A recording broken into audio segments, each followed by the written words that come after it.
1847 में एक Irish artist James महोनी ने आयरलैंड के हालात की कुछ इस तरह से तस्वीर खींची। आयरलैंड की गलियां लोगों की लाशों से भरी हुई थीं।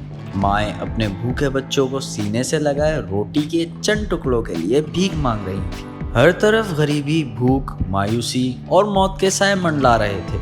आयरिश पोटैटो फेमिन, या जिसे द ग्रेट हंगर भी कहा जाता है, सिर्फ 7 सालों में 10 लाख आयरिश लोगों की जान ले चुका था। पूरे आयरलैंड की 11% आबादी इस फेमिन के नतीजे में मौत के मुंह में चली गई। ये इतना बड़ा डिसास्टर था कि आज की तारीख तक आयरलैंड की आबादी रिकवर ना हो सकी। इस कहत के गुजरने के बाद भी कई 100 साल तक आयरलैंड एक गरीब और बैकवर्ड कंट्री ही रहा। मगर आज अगर आप दुनिया के अमीर तरीन मुल्कों की फहरिस्त देखें तो आयरलैंड आपको दूसरे नंबर पर नजर आएगा। आयरलैंड को दुनिया की सबसे एजुकेटेड, अमीर और खुशहाल मुमलिकत कहा जाता है।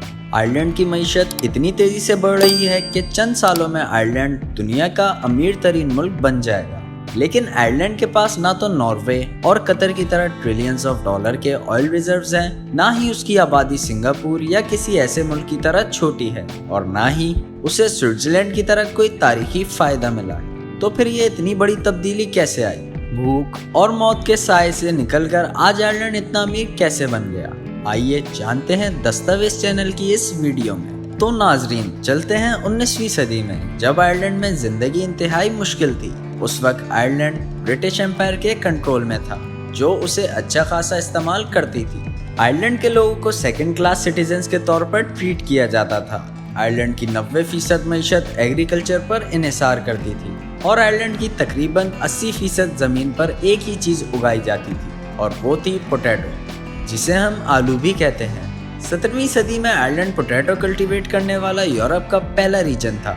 यही आलू वो चीज़ थी जिसकी वजह से आयरलैंड की आबादी पूरे यूरोप में सबसे तेज़ी से बढ़ रही थी। 1700 में आयरलैंड की आबादी 30 लाख थी, और ये 100 सालों में बढ़कर 50 लाख हो गई।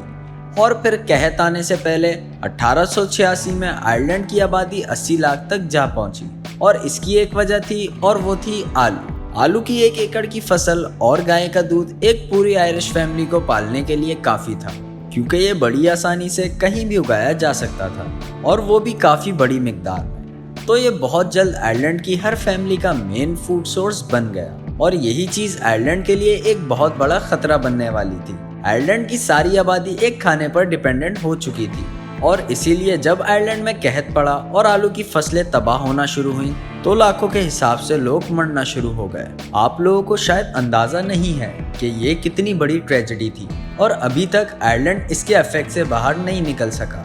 मैं आपको एक एग्जाम्पल के तौर पर समझाता हूँ। 1840 में आयरलैंड की आबादी थी 80 लाख। 1845 में आयरलैंड में ज़बरदस्त फेमिन आया, जिसकी वजह से आलू की करीबन 40% फसलें तबाह हो गई, और 1 साल बाद 1886 में आलू की सारी फसलें तबाह हो चुकी थी। अब अंदाजा करें कि आपके पास खाने की एक ही चीज़ हो और वो बिल्कुल ख़त्म हो जाए, तो क्या हशर होगा।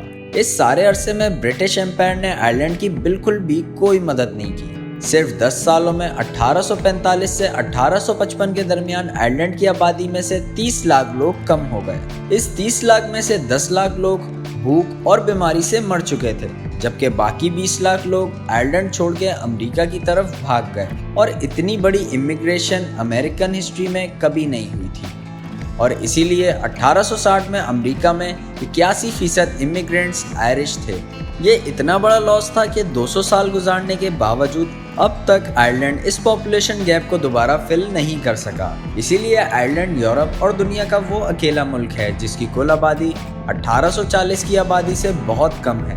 कहत तो 6 से 7 सालों में ख़त्म हो गया, मगर आयरलैंड के हालात ख़राब से ख़राब होते गए। 1922 में आयरलैंड ने ब्रिटिश एम्पायर से आज़ादी हासिल कर ली, मगर 10 साल बाद ही उसे एक बहुत बड़ा धचका पहुंचा, जब 1932 में द ग्रेट इकोनॉमिक डिप्रेशन आया। आयरलैंड पहले ही बाकी दुनिया से अलग था, और ब्रिटेन से उसके रिलेशंस वैसे ही ठीक नहीं थे, जिसकी वजह से उसकी मईशत ज़बरदस्त बहरान का शिकार हो गई। इस द ग्रेट डिप्रेशन में पूरी दुनिया की मईशत तबाह हो गई थी, सिवाय एक मुल्क के, और वो था Soviet union. Soviet union nationalisation और प्रोटेक्शनिस्ट पॉलिसीज़ की वजह से इंटरनेशनल बैंकिंग से अलग था, और इसी वजह से उसे इस बहरान से कोई ख़ास फ़र्क ना पड़ा। आयरलैंड लीडर्स ने सोवियत यूनियन की एग्जाम्पल को आयरलैंड में कॉपी करना शुरू किया, बड़ी बड़ी कंपनीज को नेशनलाइज किया गया, इंपोर्ट को बंद किया गया ताकि लोकल इंडस्ट्रीज को बचाया जा सके। मगर इस सब का आयरलैंड की मैशियत पर बहुत बुरा असर पड़ा। आयरलैंड के पास अपने कोई नेचुरल रिसोर्सेज तो थे नहीं और ना ही बाकी यूरोप की तरह आयरलैंड में कोई बड़ी इंडस्ट्री थी। इसीलिए इंपोर्ट बंद करने से रॉ मटेरियल की मज़ीद शॉर्टेज हो गई और फिर 10 सालों में हालात इतने ख़राब हो गए कि 5 लाख और आयरिश आयरलैंड छोड़कर भाग गए। वर्ल्ड वॉर 2 के बाद जहां बाकी यूरोप तरक्की कर रहा था, वहीं आयरलैंड गरीब से गरीब होता जा रहा था। लेकिन ये सब अब बदलने वाला था। 1960 में आयरलैंड के प्राइम मिनिस्टर शॉन लेमस ने मशहूर आयरिश इकोनॉमिक टी.के. वाइटेकर के साथ मिलकर फैसला किया कि अब फाइनली इकोनॉमीज पॉलिसीज़ को बदलना पड़ेगा। दोनों ने मिलकर एक डेवलपमेंट प्लान बनाया जो आयरलैंड की तकदीर बदलने वाला था। आयरलैंड में नेशनलाइज की कंपनीज को दोबारा प्राइवेट कर दिया गया। फॉरेन इन्वेस्टमेंट लाने के लिए बाहर की कंपनीज पर से टैक्स रिक्वायरमेंट ख़त्म कर दी गई, इंपोर्ट खोल दी गई और सबसे बड़ा काम ये किया गया कि एक फ्री जोन बनाया गया जहां पर मौजूद किसी कंपनी से कोई टैक्स नहीं लिया जाता था। आयरलैंड ने सारे बड़े ताजरों से पैसा इकट्ठा करके इस फ्री जोन में एक एयरपोर्ट भी बनाया ताकि इस इंडस्ट्रियल एरिया को बाकी दुनिया से जोड़ा जा सके। इस जोन को शैनॉन फ्री जोन भी कहा जाता है और ये दुनिया का पहला मॉडर्न फ्री ट्रेड जोन माना जाता है। सिर्फ 6 सालों में इन पॉलिसीज का आयरलैंड की मैशियत पर ज़बरदस्त असर हुआ। जहां बाकी सारे यूरोप में ताजर बढ़ते हुए टैक्स से परेशान थे, वहीं आयरलैंड जीरो टैक्स पॉलिसी की वजह से उन्हें जन्नत लगने लगा। बाकी बड़ी बड़ी कंपनीज ने अपनी मैन्युफैक्चरिंग आयरलैंड में शिफ्ट करना शुरू कर दी। मैशियत की कामयाबी के बाद आयरलैंड ने एम किया कि नेक्स्ट टारगेट है यूरोपियन इकोनॉमिक अलायंस में शामिल होना। इसी दौरान 1967 में आयरलैंड ने पूरे मुल्क में फ्री एजुकेशन स्कीम शुरू करवाई। अंडर ग्रेजुएट्स तक हर स्टूडेंट के लिए पढ़ाई मुफ्त थी। इवन के सेकेंडरी स्कूल्स की बुक तक का खर्चा गवर्नमेंट ही देती थी। आहिस्ता आहिस्ता आयरलैंड के हालात बदलना शुरू हो रहे थे, मगर फिर 1970 में आयरलैंड को एक और धचका लगा।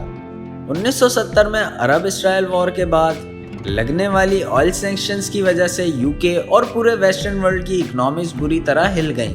बैंक्स डिफॉल्ट कर गए, इंडस्ट्रीज बंद हो गई और अनएम्प्लॉयमेंट बढ़ गई। मगर इस दफ़ा आयरलैंड ऐसे किसी क्राइसिस से लड़ने के लिए तैयार था। आयरलैंड ने अपने आप को बाकी यूरोप के मुकाबले में फेवरेबल बनाने के लिए कुछ और लॉस पास किए। इनकम टैक्स 20% से कम करके 10 कर दिया गया। एम्प्लॉयज़ को हायर एंड फायर करना आसान कर दिया गया।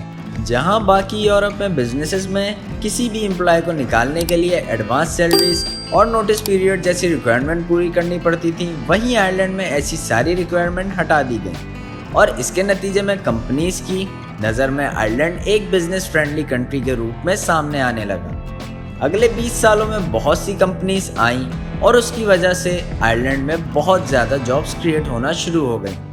टैक्सेस कम थे, सैलरीज ज़्यादा थी और यही वजह थी कि लोगों की परचेजिंग पावर बढ़ती गई और एक ज़बरदस्त इन्वेस्टमेंट लूप बन गया। गवर्नमेंट के पास इतना पैसा इकट्ठा हो गया कि आगे उसने इंफ्रास्ट्रक्चर और वेलफेयर्स पर काम करना शुरू कर दिया। 2007 तक आयरलैंड यूरोप का 3 बड़ा अमीर तरीन मुल्क बन चुका था और जिस हिसाब से ये तरक्की कर रहा है तो लगता यही है कि आने वाले वक्तों में आयरलैंड ही दुनिया का सबसे अमीर तरीन मुल्क होगा। अगर आपको ये वीडियो पसंद आए तो वीडियो को लाइक करना ना भूलें और अगर आप ऐसी इन्फॉर्मेटिव वीडियोस देखना चाहते हैं तो हमारे YouTube चैनल को सब्सक्राइब करें।